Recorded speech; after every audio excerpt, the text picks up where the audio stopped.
हम तीनों फ्रेंड्स हैं, मैं, आरफा और एना। हम तीनों स्कूल से लेके कॉलेज तक साथ ही पढ़े हैं। मैं एक कॉर्पोरेट सेक्टर में काम करती थी। मुझे मेरी कंपनी अच्छे प्रमोशन देती थी। मेरा काम करने का तरीका उनको बहुत पसंद आता था। पर मेरी जिंदगी में ऐसा कोई था जिसे मेरे काम करने की जुनून, मेरा पैशन, मेरा सपने कुछ अच्छा नहीं लगता था। मेरा बॉयफ्रेंड राहुल।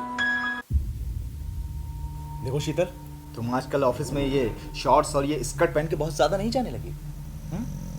किसे शो ऑफ? अपने इन कलीग्स को या फिर अपने उस बॉस को? What the hell राहुल, ये तुम कैसी बातें कर रहे हो? स्कर्ट पहनना आम बात है।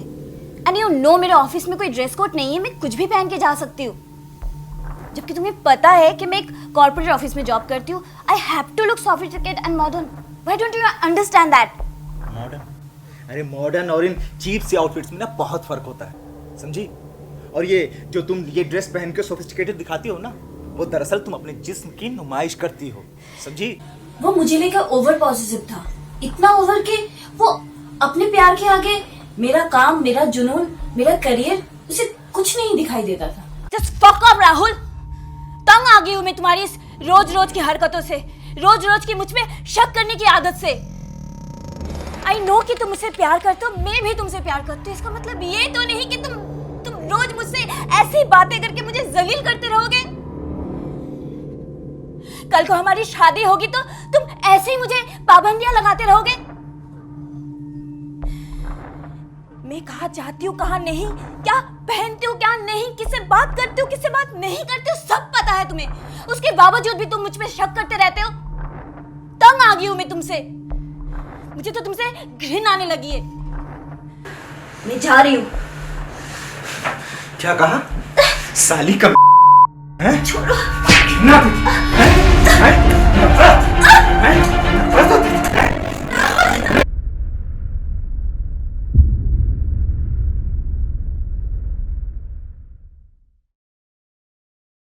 ये सब रोज होता था। मुझसे प्यार करने वाला राहुल मुझे रोज जानवर की तरह मारता था। मेरे जिस्म को एक गर्लफ्रेंड की तरह नहीं बल्कि एक लड़की की तरह नोचता था। मेरी जिंदगी नर्क बन गई थी और वो इस नर्क में सजा देने वाला राक्षस। मैंने सोच लिया था इस नर्क से मुझे अगर बाहर निकलना है तो इस राक्षस का वध करना होगा। मेरी कहानी अरफा और शीता से थोड़ी अलग है। उनके लाइफ में तो उनके बॉयफ्रेंड थे, उनके फैमिली थे, पर मेरे लाइफ में मेरा काम, मेरा पैशन, मेरा ड्रीम, मेरे लिए सब कुछ था। मैं एक बड़ी कंपनी की मैनेजिंग डायरेक्टर की असिस्टेंट हुआ करती थी। मेरा काम बहुत अच्छा चल रहा था। मेरे बॉस तो मेरी बहुत तारीफ करते थे। बस बॉस की ये तारीफ और तारीफ पाने के लालच में मैंने एक दिन मेरे बॉस को अपने घर पे डिनर पे इनवाइट कर लिया।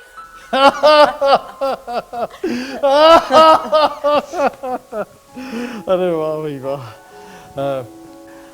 देखो ऐना, मैं तुम्हें आज एक गुरु मंत्र देता हूँ। तुम वैसे बहुत खूबसूरत लड़की, बहुत अच्छी लड़की हो और हार्ड वर्क भी करती हो, लेकिन एक बात याद रखो, हार्ड वर्क के साथ साथ स्मार्ट वर्क भी होना बहुत जरूरी है। यानी कि समझ रही हो ना?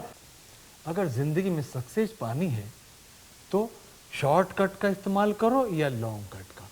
तो इसमें दोनों में से एक रास्ता अपनाने, यानी कि शॉर्टकट। शॉर्टकट में सक्सेस पानी है तो फिर अपना दिमाग और अपना शरीर, ये दोनों हवाले कर दो तो सक्सेस मिल जाएगी। यानी कि तुम अपना शरीर हमारे हवाले कर। सर आप ये क्या कर रहे हो सर? मैं तुम्हें सिखा रहा हूँ, मैं तुम्हारा बॉस हूँ, है? यानी कि सक्सेस पानी है तो हार्ड वर्क के साथ साथ स्मार्ट वर्क भी इस्तेमाल करो। यानी कि अपना शरीर हमारे हवाले कर दो। फिर देखो 2 मिनट में मैं तुम्हें कहां से कहां पहुंचाता हूं, यानी तुम्हारी फॉर्मेशन कर देता हूं यूं झटके में। सर क्या करो सर,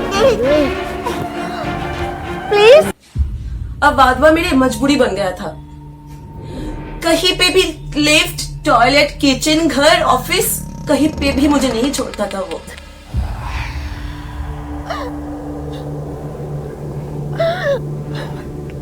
देखो है ना, अब सक्सेस गई तेल लगाने, समझी?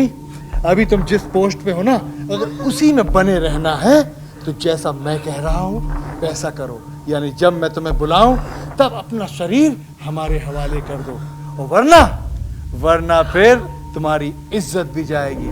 जानती हो कैसे?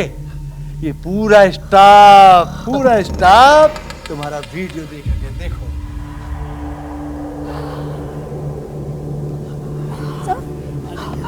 सर प्लीज डिलीट कीजिए। अरे इसको डिलीट सर, कर मैं देंगे आपकी तो पैर फिर पड़ती हूँ, मैं आपकी पैर। पैर पड़ने की सर, जरूरत नहीं है। Sir, please. तुम अपने आप सर, को हमारे प्लीज सर, हवाले प्लीज करते सर, रहो, प्लीज, करते प्लीज रहो, और सर, प्लीज। फिर देखो मजा। Sir please sir, please delete.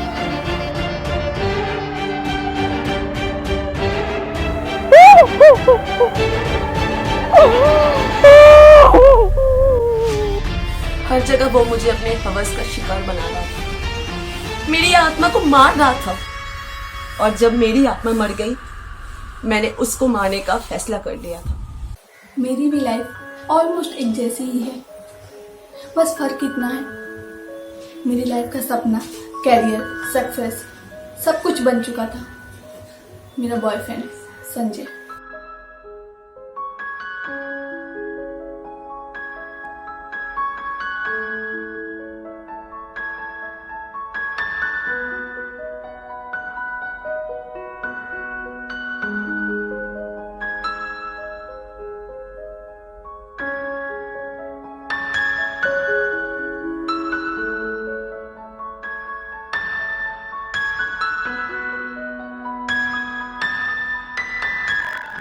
Sanjay में अजीब सा जादू था। मैं किसी भी कीमत पे संजय को खोना नहीं चाहती थी, लेकिन कहते हैं ना, किस्मत से ज्यादा वक्त से पहले किसी को कुछ नहीं मिलता। किस्मत ने संजय और मुझे मिला तो दिया था, लेकिन हम दोनों के रिश्ते का वक्त भी तय कर दिया था। संजय, एक बात बताओ। हाँ बोलो डार्लिंग। हम शादी कब कर रहे हैं? मेरा कहने का मतलब ये है कि हमारे रिलेशनशिप को इतना टाइम हो गया, हमें शादी कर लेनी चाहिए ना। अरे यार तुम शादी वादी चक्कर में क्यों पड़ रही हो? हम इंजॉय कर रहे हैं ना, तुम इंजॉय कर रही हो, मैं इंजॉय कर रहा हूँ, तो जब टाइम आएगा शादी भी हो जाएगी। तो देखो ऐसा है कि मैं अभी इस रिश्ते को ना थोड़ा टाइम देना चाहता हूँ। कितना टाइम संजय? पिछले 4 सालों से टाइम ही तो दे रही हूँ, या फिर तुम मुझसे टाइम पास कर रहे हो? क्या बकवास कर रही हो आरफा? अरे रिलेशनशिप अलग चीज़ है, शादी अलग चीज़ है, और इसके बीच में जो इन्जॉयमेंट है वो चल रहा है ना। तुम भी कर रही हो, मैं भी कर रहा हूँ, तो फालतू परेशान क्यों हो रही हो? जब टाइम आएगा शादी का हो जाएगी यार शादी। और ऐसा है कि मैं शादी वादी जैसी फकिंग चीज़ों में नहीं पढ़ना चाहता। शादी फकिंग चीज है? अरे फकिंग चीज़ है यार, और क्या है। Hello baby. हाँ अरे कैसी, कहाँ पर हो? अच्छा एयरपोर्ट आ गई? मैं अभी आ रहा हूँ, 10 मिनट। अरे नहीं मैं आ रहा हूँ। अरे क्या करेंगे? अरे घूमेंगे फिरेंगे और क्या करेंगे, डिस्क जाएंगे, डांस वांस करेंगे। अरे फिर तुम्हारे घर चलेंगे और फिर वो करेंगे जो हमने उस रात किया था। आ रहा हूँ मैं, वेट तो करो। आई एम कमिंग, 10 मिनट में आ रहा हूँ बस। I am coming. संजय, किसका फोन था? तुम्हें इससे क्या मतलब है? मैं तुम्हारी गर्लफ्रेंड हूँ, मुझे मतलब नहीं होगा तो किसको मतलब होगा? अरे यार तुम मेरे साथ 4 साल से हो। अब मैं तुम्हें एक बात बताना चाहता हूँ कि मैं एक नदी की तरह हूँ। नदी समझती हो, बहता हुआ पानी। हर घाट को ये लगता है कि वो उसका है, मगर मैं किसी का नहीं हूँ। I am alone, free minded person. अकेला रहना पसंद करता हूँ मैं। और मैं ये फालतू के जो आप है ना, मैं पढ़ना नहीं चाहता। तुम कहना क्या चाहते हो? कहना क्या चाहते हो? मैं कहना नहीं, तुम्हें समझाना चाहता हूँ। जैसे तुम मेरी गर्लफ्रेंड हो ना, वैसे वो भी मेरी गर्लफ्रेंड थी, मगर उसमें और तुम में ना अंतर है। पता है क्या अंतर है? कोई फालतू के कमिटमेंट नहीं चाहती है वो मुझे फ्री छोड़ती थी, आज़ाद, मैं आज़ाद था। और ऐसा है कि मैं फालतू के तुम्हारी तरह ना बंधन में नहीं बनना चाहता। समझ रहे हो तुम? बंधन में नहीं बनना चाहता मैं। संजय, तुम ऐसे कैसे बोल सकते हो?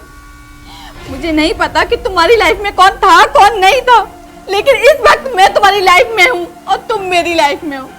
प्लीज मुझसे ऐसा मजाक मत करो संजय, मैं तुम्हारे बिना नहीं रह सकती, मैं मर जाऊंगी संजय। तो मरो ना जाकर, मर जाओ, otherwise I will kill you. समझ रहे हो तुम?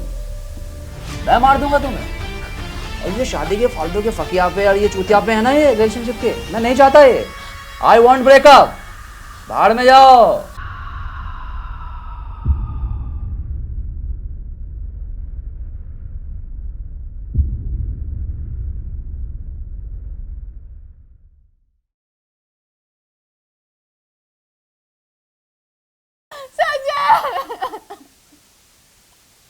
हम तीनों फ्रेंड्स ने अपनी अपनी कहानियां एक दूसरे को सुनाई, एक दूसरे के दर्द को समझे।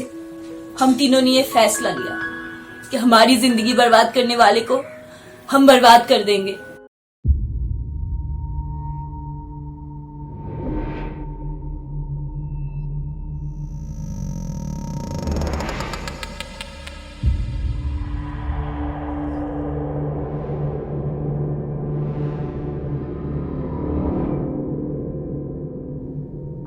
हम तीनों ने उन तीनों को बारी बारी से घर पे बुलाया, उनको मार मार कर अपनी हर एक तकलीफ, हर एक जख्म, हर एक बेइज्जती का बदला लिया और तीनों को मौत के घाट उतार दिया। और हमें इस बात का कोई अफसोस नहीं।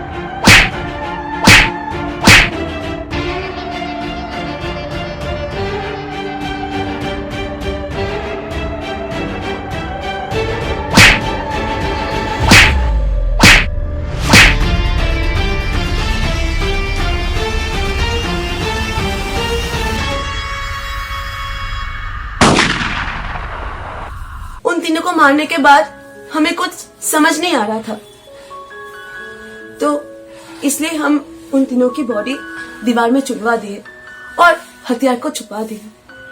और हमने ये तय किया आज से हम अपना लाइफ फिर से स्टार्ट करेंगे।